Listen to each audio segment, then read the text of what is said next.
Hey everybody, I'm here with Jason today. Jason is a developer here at Oxen. If you spend much time in our community channels, you've probably talked to Jason before. He works a lot on Oxen Core, Lokinet, and the wallet. Today we're going to be talking about the Oxen Wallet and our plans to actually create a new Oxen Wallet, a new upgraded, overhauled version of the Oxen Wallet. Jason, can you please just give us a little bit of info about what this new wallet is? So from a user perspective, the new wallet isn't going to be drastically different from the current one in terms of what you see when you see it on the screen. This is all about making that wallet work so much better. Fundamentally, what we use is this core library, which is called Wallet 2. Nobody knows if there ever was a Wallet 1, but Wallet 2 is been there since the beginning of time, as far as I know.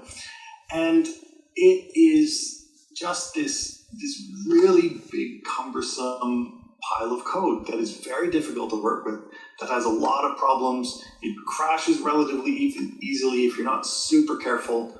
People who have used the mobile wallets until the last update are probably familiar with the number of crashes that were happening in there.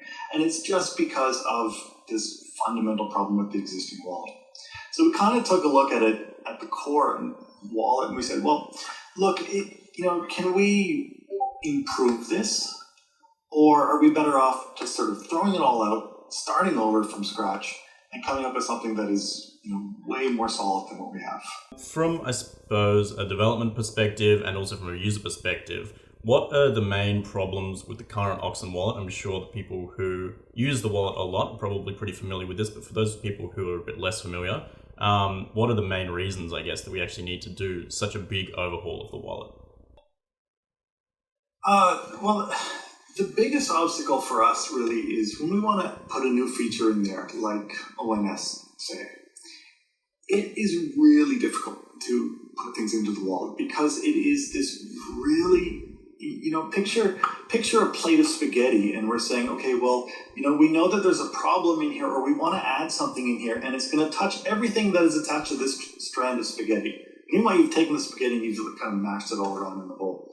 So you've got to follow that thread through the whole wallet, or through the whole plate of spaghetti, whatever analogy you like here. And you've got to find all the different pieces that it touches, and you've got to say, well, is this going to affect this one? Is it going to affect this one? Is it going to affect this one? And the real core problem is no one has ever really sat down and said, well, we need to structure this thing well. It's just been, oh, I want to add this thing. I'm going to slap it in on top. I want to add that thing. Oh, slap that on over here. So, the main Wallet 2 library is 15,000 lines of code. I was in it today trying to track down an issue that somebody was having, and you get into this function, and this one function that is to do one thing, which is to handle a new transaction that it's just seen off the blockchain, as an example. That one function, not including anything that it calls, is more than 700 lines of code. And that is just not feasible to look through that and to know, hey, if I touch something in here, way up here, is it going to break something 500 lines later? And even if you sit there and read through the whole code, you're going to have long forgotten the stuff that happened at the beginning by the time you get to the end of this thing. So it's got this level of complexity that it doesn't have to have, but it just happened because of sort of the organic way that this thing built up. So we have this massive code base that kind of gets in the way of us wanting to put new things in it. So when we kind of sat down and said, do we want to try and fix this up, or do we want to replace it? Nobody said, let's try and fix it up, because it's just, there's too much. So in terms of making the new wallet, obviously it's going to save a lot of time in terms of being able to add new features more easily down the track. But it's also a big project that's going to take a lot of time. How long do you think it's going to take roughly to create the new Wallet 3, as it's called at the moment? If you ever ask a developer how long something's going to take, they're going to give you an answer that will almost never be true. But anyway, we're sort of thinking this is gonna take us at least a few months. This isn't something that we're gonna have ready next month. And the wallet is a pretty critical piece of infrastructure too, because this is what exchanges use. This is what you use for transactions. What you use to stake your service nodes. If something goes wrong there, that's a really serious problem. So this is kind of part of the code that we really want to be 100% solid. So there have been exploits in Monero in the past. Those have affected Oxen too, where something came along and it allowed somebody to, on an exchange, be credited twice for the same deposit, for example, or be credited many times for the same deposit. So, that was an issue I remember from maybe 2.5 years ago, and affected a bunch of Monero clones at the time. And you've got this issue where, because of all this complexity, this unnecessary complexity, it's hard to know that you've got things right.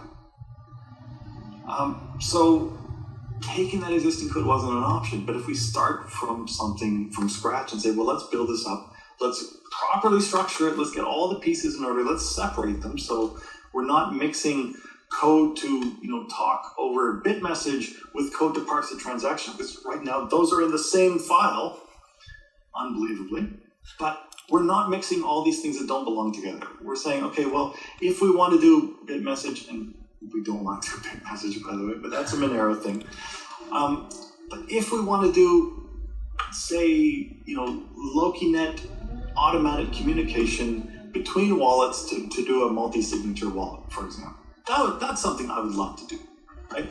And it's really hard to do in the current wallet. So what we're trying to aim for is to say, here's this wallet, and it's going to have all these pieces, and they're logically clearly separated. So you don't have this piece over here that's calling into stuff over here that's implementation details. You cleanly structure it all. And as you said, it is going to take us a long time to get through all of this.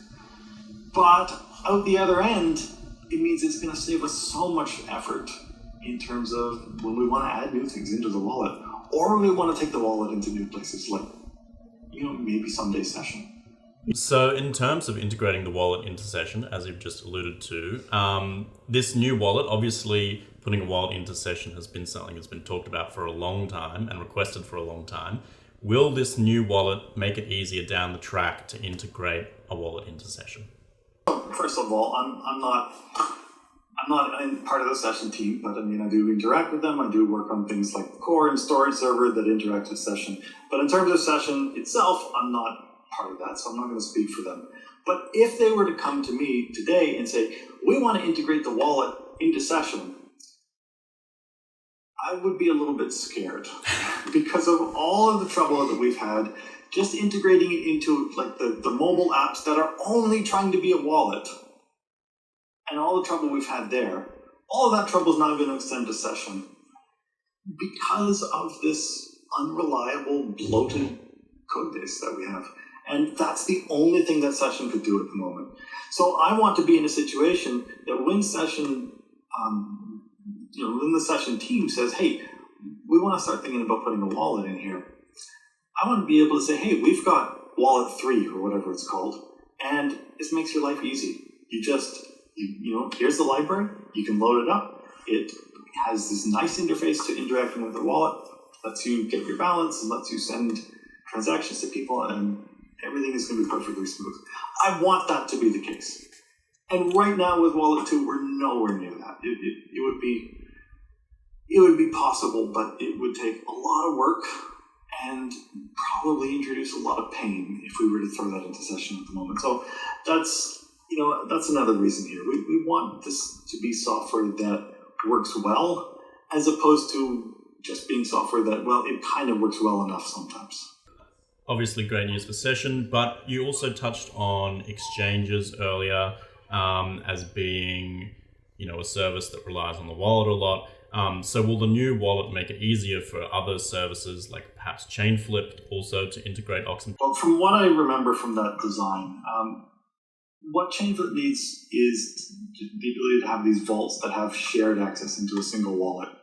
And right now, that's virtually impossible with the existing wallet. So Chainflip could probably come up with a way to work around the wallet by not using the wallet to create transactions that it wants to send out from an Oxen wallet. But in terms of actually being able to say, hey, we have these Oxen vaults, and they simply share access to a wallet using the wallet in Oxen, it's not something that they can do right now.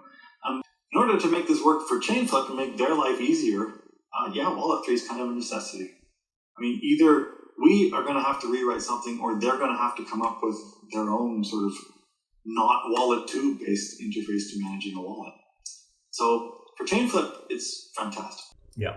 So we've talked a lot about, I suppose, the back end and the way that will change and the development goals and process behind making the new wallet.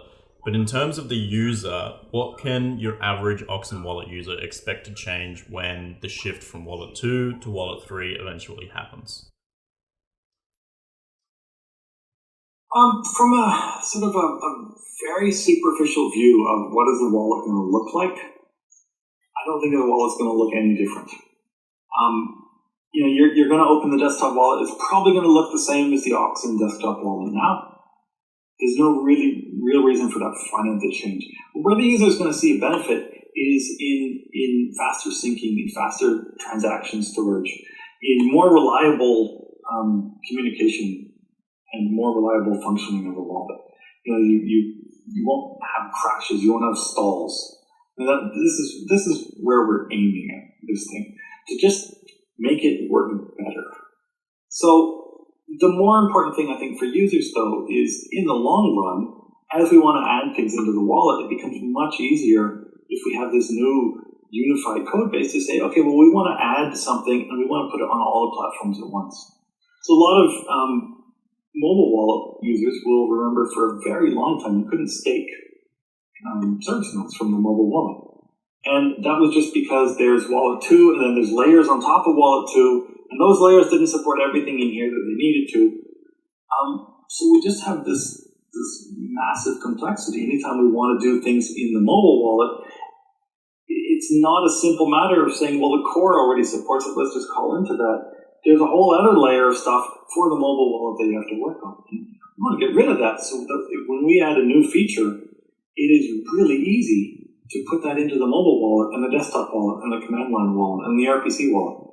And all these things, because we're just going to have one core that these things are calling into that works really well, as opposed to having 5 different, almost the same but different in unpleasant, subtle ways that we end up with right now with Wallet 2. Perfect. Well, I think that pretty much covers everything for the purposes of this video. So thanks very much, Jason, for chatting with me today.